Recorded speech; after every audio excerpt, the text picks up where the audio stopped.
Sunday night, December 4, 2022. Dan Grider, Probable Cause. Glad to have you with us tonight. If you're joining us in the live chat room, glad to have you. We always have 1,500 to 2,000 of you in there all at the same time. It's a lot of fun. If you get a chance right now, type in where you're typing from. Could be anywhere in the world. I really enjoy seeing. You don't have to give me your address or nothing like that. Just give me your state or what country you're in, things like that, or city and state would be great. I appreciate that. This weekly accident recap thing has turned into quite the deal here. I totally enjoy it. I don't make these until late Sunday afternoon, which is what I'm doing right now. And I'm still scoring out the music. Maybe, possibly, we might be able to get a music thing. But if you see from the title of this video, it's not clickbait. The CAF information that I have in this video at the very end, I'm going to put it in there. I'm going to make you suffer all the way through to the very end to see the whole thing. But the CAF thing, my final conclusion on this, Dan's DTSB final conclusion on the CAF disaster in Dallas, will get your blood boiling. I'm going to give it to you all, but it's not going to be till the very end. We got a few other things to step through before that. Last week's video was taken down. It got a total of 50,000 views. Not great, but it was only up for 6 days. Most of my videos, my weekly videos, only stay up for 5 or 6 days, and I take them right back down again. This one will be the exact same thing. It got 300,000 minutes watched, which is not great. Probably one of the lower performers, but it was a pretty short video as well. I had to jam it together last week because of all the other things I had going on at the same time. Let's go ahead and jump ahead and take a look at, and before I do, I'm going to tell you about Staying Alive. That is my theme, Staying Alive. That theme came from Dallas. A guy gave me that theme while I was in Dallas. You could have knocked me over with a feather when he said, Dan, you ought to try Staying Alive from the Bee Gees bluegrass style.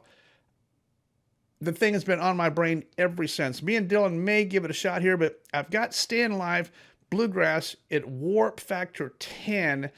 We're probably going to try it tonight just because I know I can erase this video. It's not going to stay up, but we're going to be in the process of perfecting Staying Alive as a theme for this thing.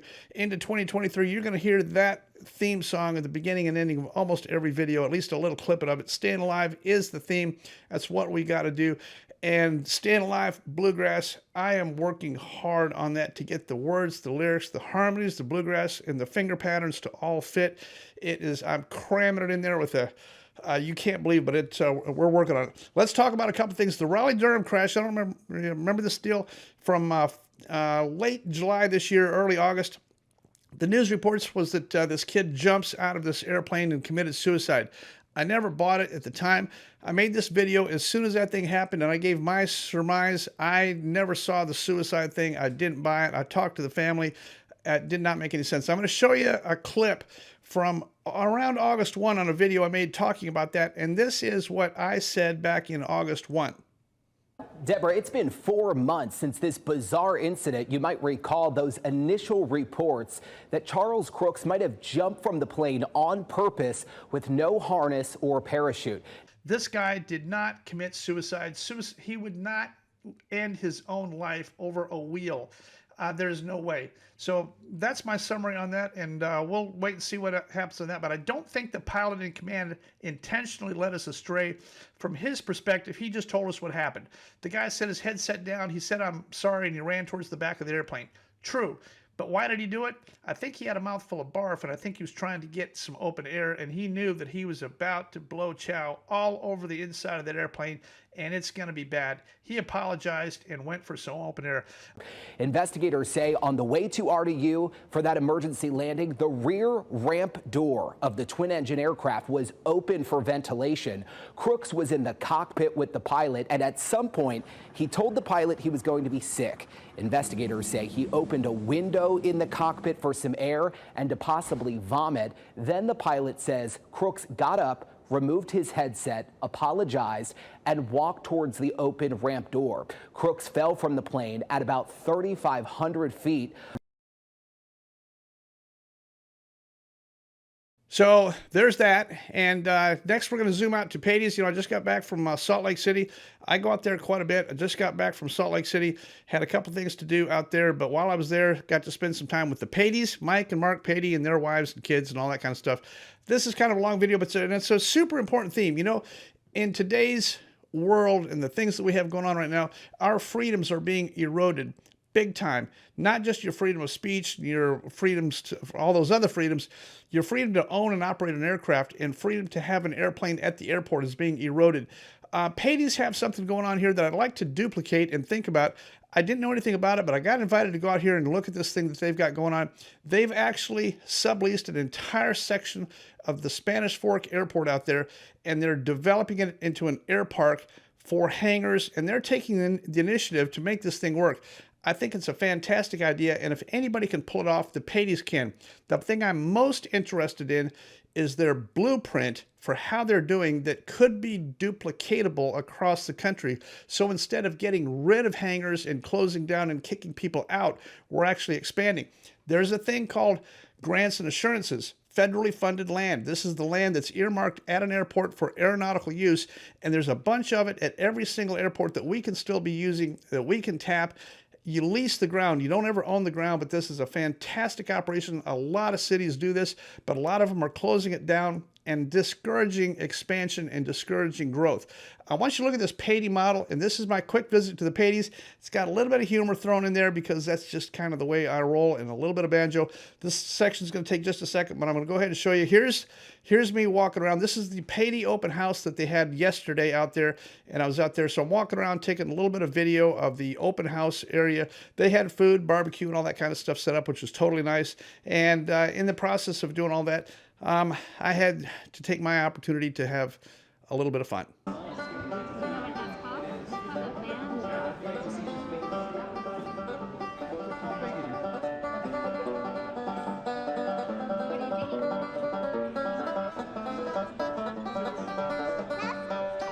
Here's a song I wrote for you, okay? Like a cover?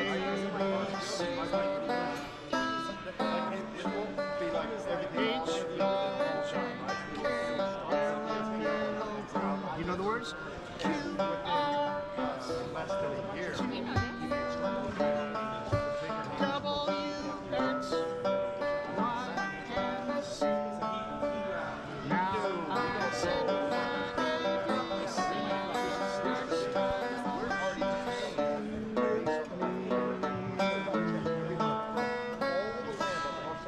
You like it? All right, the Patty Brothers right here, and you guys, just tell me this lunch thing. Tell me what this project is about. This is actually working with city government for a project I think is pretty worthwhile. What's the deal? Bottom line is we want to bring general aviation back to the forefront of our community, our valley, small towns, and hopefully repeat that across the country. Let people be aware of general aviation, participate in general aviation, come to events that we put on, air races, drag races with cars, and then build a new way to do FBOs and hangars that feels like a party, a place to hang out with your family of aviators. I get that, but you're doing the whole thing wrong. Of course we are. Across the country, cities hate airplanes. They're trying to get rid of them. Not all cities. They're using federally funded grants and assurances land for non-appropriate use, and they're trying to get rid of airplanes. You're telling me that on this airport, your city is using federally funded land to help you develop this in partnership? That's exactly right, and we feel like the whole country is gone the wrong way. Our city, Mark's been on the airport board for years. You're one in our a billion. city, our county. You know what? But it didn't happen overnight. It took grassroots events. It took bringing the city officials to events at our airport to let them see thousands of people laughing, watching aerobatics, drag races, and realizing, you know what? The airport is fun. It's not a noisy buzzer. I gotta It's correct one thing you said though. What?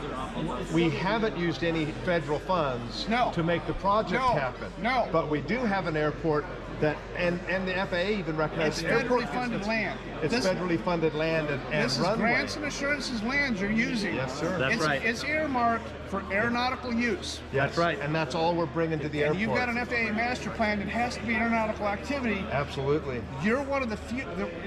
I can't tell you how many places I go in the country where they're trying to help me. The airport has been trying to get rid of expansion, get rid of airplanes and get rid of pilots. It's horrible. Sad. Now the footprint that you developed for getting this city and county to work with you is what I'm most interested in. That could be duplicated somewhere else. Whatever you did, I don't understand how you did this, but if you've got this city and county to work with you on using, this is federally funded land. That's right. It's been on the books since 1942. Federally funded land. You have to use it for this. And they still, you know, the city and county still own the land. Yes. Right? But they get to get the benefit of the leases that they get to collect. They get the flow rate on the fuel and taxes. And they you know what else they they still get? they still get their hand in our pockets. They get, and that's okay. They get federal money to maintain the airport, the runway, the tarmac, the lights, the approaches. All that's federal money because you got federally funded grants, insurances, land. You're entitled to use it. It's just that you're one in a billion that you've got the city and county to work with you on expansion and appropriate use Well, for it. thank you. I appreciate that. It's been a lot of work. It's been years and years and years in the making. It's being involved on the airport board, being involved with the city, taking the city and showing them what a fun airport can be by flying them around to other small town airports, and then explaining our vision. And you know what happened? They got it. The city got it. I can tell you what and happened. it really I can tell you became what magical. happened. This has nothing to do with fun. They saw dollars. They saw tax revenue, tax base, and increased utilization, increased fuel sales. And that's you know what? what? They saw. And that's okay. And that's great. Yeah, and because we are general we are aviation happy gets to to do grow. that. Yes, Yeah. that's going to be a byproduct. You're seeing it as fun, which is good. They're seeing tax base, increased New commercialization. jobs, new businesses, Tourism. aviation companies. Tourism. Why you come That's- play in that's Utah what- and Spanish Fork? That's what they're seeing. But that's You're right. the model we want to see people repeat. Is a model where the governments and the private sectors and the citizens are working together, where And everybody we gets win what they together. want. It can be done. It's never done. It's never done. You're doing what is not done. These cities and counties elect to throw people out. Don't let them use federally funded land for an aeronautical activity. They don't let them do it. They want these airplanes gone. They don't want more noise. They don't want more airplanes. So Well, the good news is, not all of them. Not all There's of them. still Not all good of them. And you people know out what? there still wanting to make things work. There And really is. I think honestly, we're hoping this catches on. And if we get this done, and we will, the way we want it done, then other communities, other airports, and other cities and councils can see you can make some money, you can bring in businesses, and you can have an airport and have a community that loves it being here. you can show them how to do it instead of tell them how to do it. That's Show 'em exactly how. right. That's right. Show them how to do it is what you're about to do, which is literally it's 1 in a billion. Now I want to talk about this piece of garbage. I've looked at this thing. This thing is not much. Did you really name it Scrappy? Did you build it out of scrap? Yeah, but we should call it scratchy. It's more scratch build than scrap build. I've looked it over. I don't like any of it. I think the thing looks cheap. This is Home Depot hardware on here. I wouldn't get. You know, I think the door hinges you used for the elevators, you probably shouldn't have done that. Yeah. And then the newspaper wrapping on the skin. The name's appropriate. Scrappy. I don't know. I've seen it fly. I think it flies like crooked, like sideways or something. Oh my gosh! You know, if Dan's gonna come Dude. visit, you got to take the. You got to abuse. take the abuse. You do whatever you have to do. If that's the best you can do, that's fine. Mike, look, next fine. time, That's next good. time, step it up. Step it Step it up. Step it up. And don't be so lazy and like get it done in a hurry. And work. Don't and work. Show some work. Show some effort. work. Go out Show some there and show effort. some effort. That's right. What's wrong with you?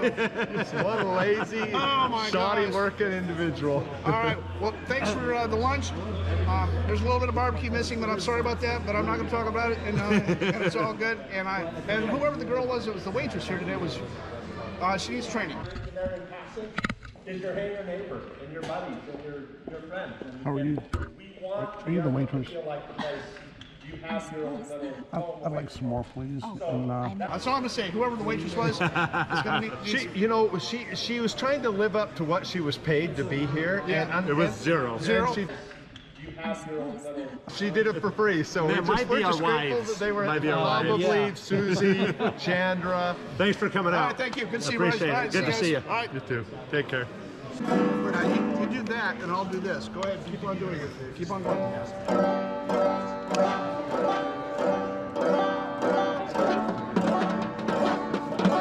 See there?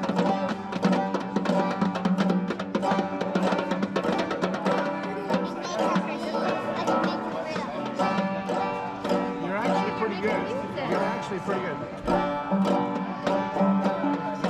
Twinkle, twinkle, how I wonder where you are. That's Mark. So I don't know what's going on.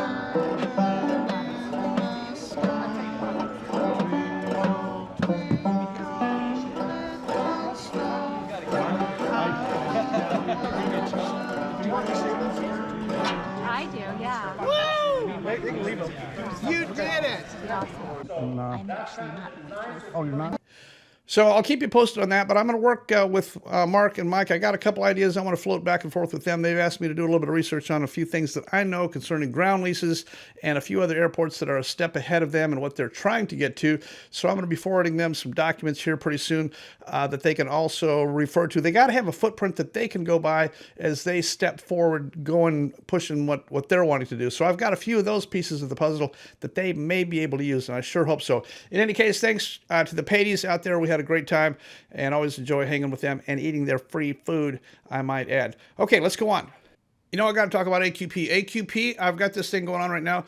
AQP and Coffee is our Facebook page, or you can send me an email, Dan@DanGrider, and I'll send you the documentation. You can get a free hat and free stickers if you want to get AQP certified. It's not just a hat. You can actually learn something off this. If you get a hat, I'll sign it, and it's got a serial number. So I just got number 6 in the mail today, and this is coming from, I'll put this on the screen right now.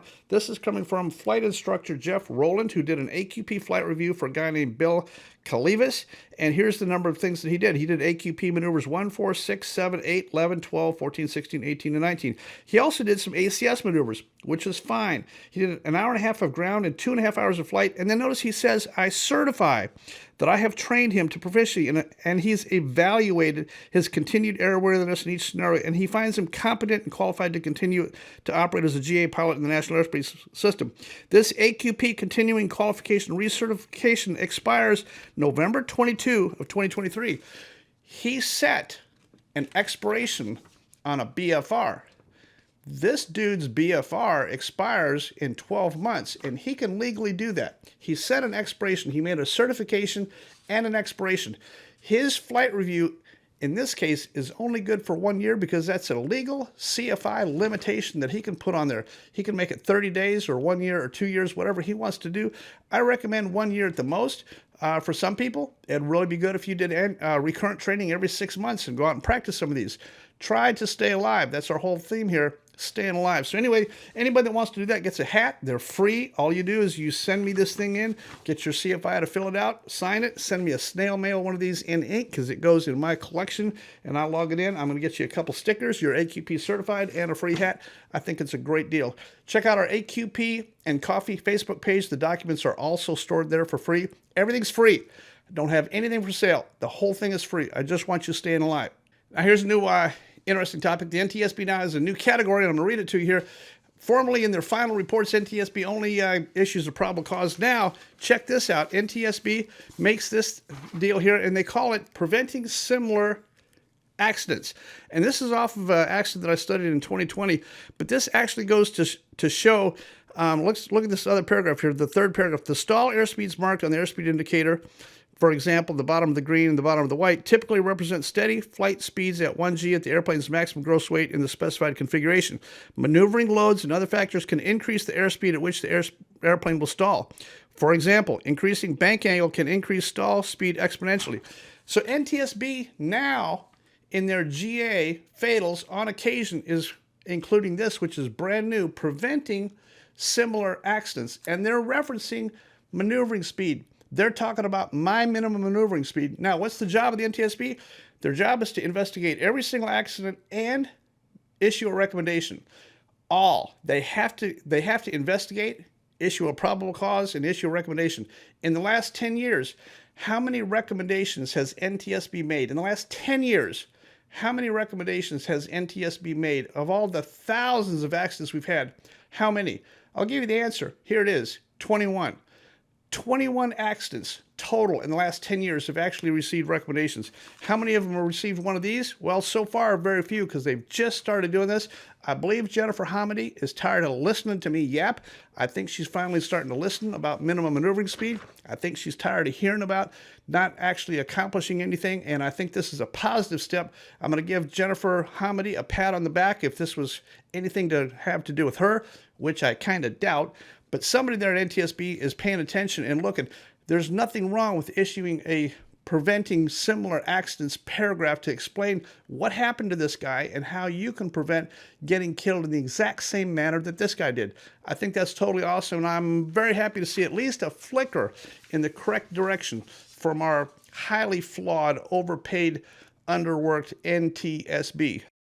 All right, well, now we're down to the last 7-day recap. That's kind of the whole purpose of what we do on Sunday nights. The last 7 days, we only had 3 fatal accidents, so I'm going to look at them by end number here.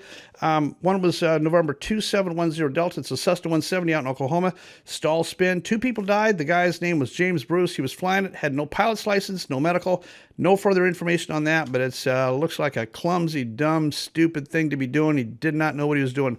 The next one, November 60, Mike Yankee in California. I believe this was a lockup. I don't know yet, but this is a very experienced guy. Doug Happ was a retired FedEx guy, 81 years old. He's flying with somebody younger and very inexperienced. They did a couple traffic patterns and touch and goes, things like that. On one of the last ones, that's where this thing happened. Both people died. I believe this was a lockup. And then just the other day, December 2, these are 2 cherished people from the New England area. So far, one of them is still alive. I don't know if she's going to make it. The guy's name was Ray Oldham, and this happened in Massachusetts. It's a Mooney M20J. 3515 Hotel is the end number. And this is a stall spin. That was a DMMS base to final. They overshot base for 2.5, pulled, and it stalled, spun, hit vertical. He died on the scene. She is still in the hospital. If you have a thought or a prayer for her, she could use your help right about now. It's not looking good, but that's the 3 from the last 7 days. Of course, November has closed out, and we ended up with 18 fatals in the month of November. Blanco and I will be doing a November recap via Zoom like we normally do here in the next 3 or 4 days, where I get to grill him a little bit. We go back and forth. He doesn't mind it when I poke fun at him, and he kind of gives it back, so all that's good. But we're going to talk about November. We're going to step through the 18 fatals in the month of November, the 18 GA fatals that we need to talk about, and cover all of that. All right, now it's time. It's time to talk about the CAF. Well, the NTSB preliminary came out on the CAF. I am less happy than I was before, and I was not happy before. I'm going to read you this preliminary off of this thing here. But here's what happened. Here's what nobody's talking about. I'm going to explain this thing and show you a graphic. But here's what it says in the preliminary. It says he, which is the air boss. Let me go ahead and play the video first. This is a video section of the video that I first produced right after the accident happened, who explained who the CAF main CEO was, who the old air boss was, Frank, and who the new one is, Frank's son, Russ, who has a private pilot's license, totally unqualified, and did not know what he's doing. Russ issued this directive. So when it's talking in this thing about who issues a directive to do something, they're talking about Russ that did that. But let me play the video that I first played when the accident first happened. Let's go back and look at that. This is footage from a couple weeks ago. So we're going to have to talk about this. I'm not really happy about the whole thing. I'm going to give you a whole opinion about this. The CAF is a really large organization. It has a new president CEO as of 2018. His name is Hank Coates. I don't know Hank at all, but here's the CAF logo. Here's the CAF balance sheet. Here's the amount of money that they're doing. This is a really large nonprofit, multi-million dollars. So Hank's on salary. So are these people. Take a look at all these other people who are also on salary. This is a really large organization. They've got money to spend. They have donor base, they have revenue, they have rider revenue, they got a lot of stuff here. This is easy to keep these airplanes flying because the revenue, look at their profit on this thing. Take a look at this balance sheet. Look at their revenue increase between last year and this year. Look at their profit increase. They've got money here. They could have afforded something different. Now I'm going to go ahead and tell you the next part of this thing. This is what really chaps my hide here. The air boss formerly has been a guy named Ralph Royce. Ralph actually kind of knew what he was doing. He was a commercial pilot, although he didn't have much warbird or airline or military experience that I know of. Ralph was actually a pretty good guy, probably did a pretty good job, probably did a lot of air shows. Problem is he wanted to retire, and he handed off the air show business to his son. His son is Russ Royce, and here's a picture of him. Russ is not qualified. The only qualification Russ has is that he's the son of Ralph, and Ralph wanted him to have this job. Here's Russ's credentials right here. You would think that Russ would be a super qualified guy. He's a private pilot. That's all he is, and he doesn't have any warbird experience. Now, the problem is that this briefing occurs here. A briefing is a very special operation. I've got an audio copy of the audio only of this briefing. I am appalled at this briefing. This briefing went on and on. It's complicated. They talked about everything under the sun. They talked about everything except what they needed to talk about, which was lanes, altitude separation. Where's the fighters going to be? Where's the bombers going to be? How's this thing going to happen? The revenue for this air show was down significantly. The show was already canceled from the day before due to weather. Saturday was going to be their big day. They wanted to put as many airplanes in the sky as possible. Their problem was that not very many airplanes showed up. They did not have all the aircraft flying in this thing that they wanted to have flying. Their solution was to do this big dog bone deal where they do whifferdills and trade off the end of this thing, do this big right to left and left to right. Here's Juan Brown's explanation of the CAF briefing from this year. Air shows like this are highly choreographed events with a lot of briefings and pre-planning put in long before the show begins. There's somebody called the air boss. That's the person in charge of the aircraft during the air show, and he generally has communications, direct communications with the pilots during the show. This year's bomber parade appears to be a double teardrop affair where the aircraft fly parallel to the runway, turn away from the crowd and the runway, and then do a right-hand turn in this case, and do a pass from right to left, and then another right-hand turn to a left-hand turn for a pass from left to right. This keeps the aircraft flying past the crowd almost continuously. So now we got this thing getting ready to go launch, and we put this thing in the air. The only instruction that I ever heard in the briefing was no lower than 500. There wasn't any lane assignment. There wasn't any altitude restrictions. There wasn't anything. And the big thing is that Russ thinks that he can fly the airplanes for the pilots via a radio on the ground. He wants to give them radar vectors is actually what he's thinking. He wants to issue orders from the ground on where to go, who's going to fly off of who. That's how come what really happened. You think this is Craig's fault? This is a CAF error. What really happened was that the air boss, Russ Royce, got on his radio and he gave an instruction to Craig, who was the pilot of the P-63. He wanted him to take the lead position. He wanted to get in front. The main problem with that is that when Craig heard that, he was way behind. He was in his left-hand turn, but he was way behind. What's Craig do? He gets into the throttle big time. The P-63 is a zippy airplane. It had acceleration. He crammed the coals to it, and he accelerated. What does that do? It increases your radius of turn.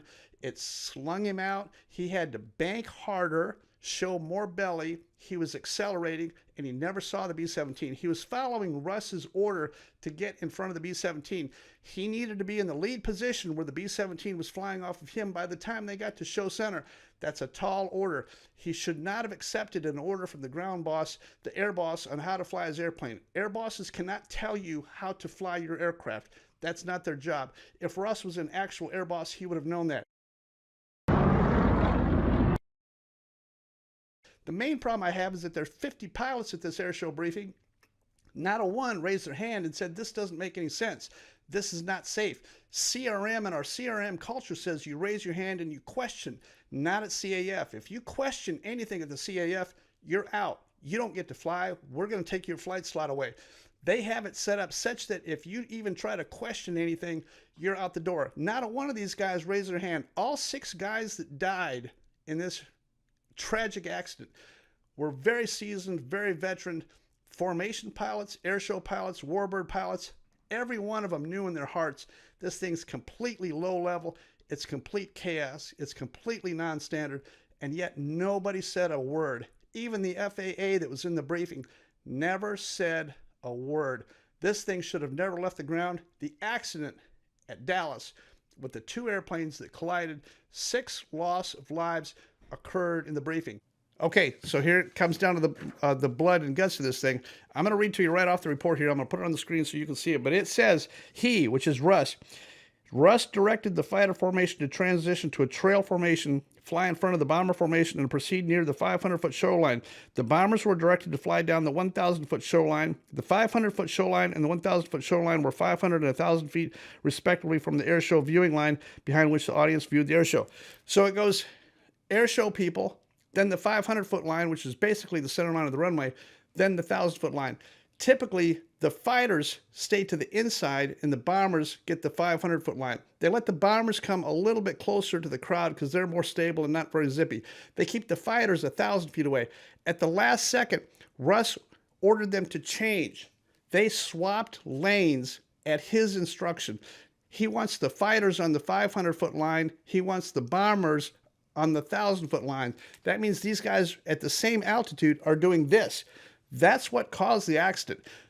Not only did they not have altitude deconflictation, they were ordered to swap lanes, which in essence made the P-63 fly right through the path of the 1,000-foot line, made him fly directly through that path in order to get to the 500-foot line. That's all that happened. This is an Air Boss directed catastrophe. Somebody here, not only was there no briefing and the whole thing was complete chaos, but now you got this incompetent idiot who could issue that instruction via his radio. And what's Craig do? He pours the coals to it and he does it. He can get to that 500-foot line. He pours the coals to it, banks hard left, and he is going for that 500-foot line, and he's going to get in front of that bomber on the right-hand side on the 500-foot line. By golly, he can do it, and he goes for it. Belly up to the B-17. He never saw it. The whole thing is a complete joke. I hope you appreciate this diagram I got here, but this is this right here that you're looking at. That's the crowd line. The runway is the 500-foot line, and you can see this accident occurred directly over the 1,000-foot line. That's where the wreckage came to rest. Right there, that's all that happened. All right, I got to get out of here. I appreciate your support. Airborne Animal Rescue is my website. If you can afford $1 or $2, maybe at the most, that's all really good. And we'll keep these videos going. This has been kind of a long one. I appreciate you joining us in the chat room here. These weekly Sunday night videos have done well, and I appreciate you watching and pay attention.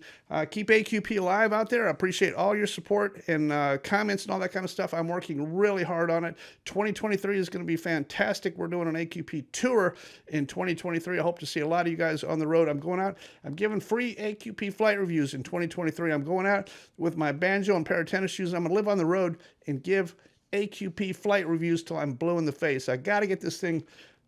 I got to get this fixed. We are killing ourselves on these same scenarios every week. Same thing every week. All right, that's all I got. Dylan, we may try this. I don't know if it's going to work or not. We may try this. Staying alive, bluegrass style, times 10. Might work, might not. In any case, the whole video is coming down, so it doesn't really matter anyway. If you want to put up with watching that, I sure appreciate it. For my tiny little, itty-bitty, fledgling YouTube channel, Dan Grider, probable cause.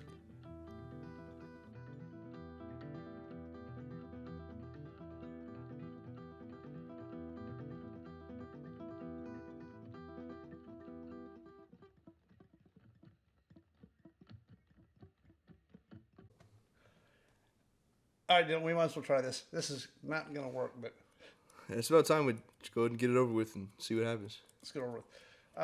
Staying alive, and Dylan on 6-string acoustic in a different key. And we should not be doing this, but we're going to do it anyway. You ready to try this? Let's try it. It's a bad idea.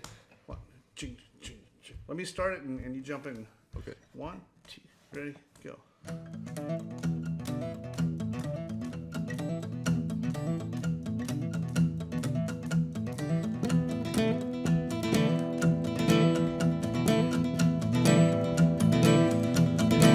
Well, you can't tell by the way I use my walk. I'm a woman's man, no time to talk.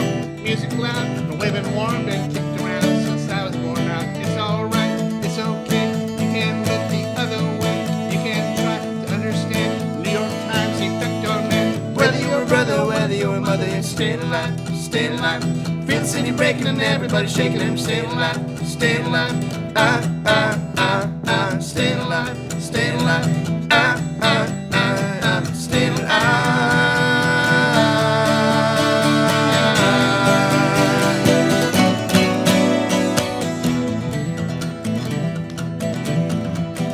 I get low and I get high. I can't get either. I really try. I got the wings of heaven on my shoes. I'm an dancing man. You know it's alright. It's okay. I'll live to see another day. We can try to understand the New York Times effect on them. Whether you're a brother, whether you're a mother, you're staying alive, staying alive. Feel the city breaking and everybody shaking and staying alive, staying alive.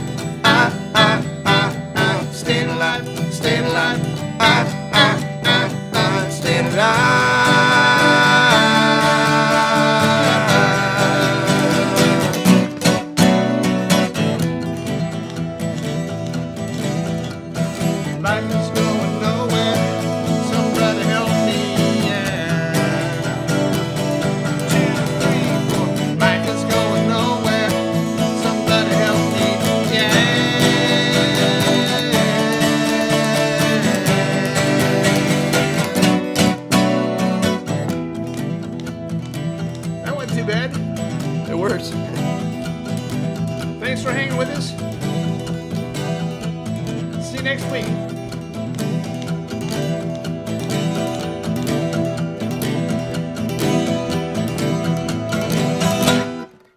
Woo! There we go. Not bad. All right, we're out of here.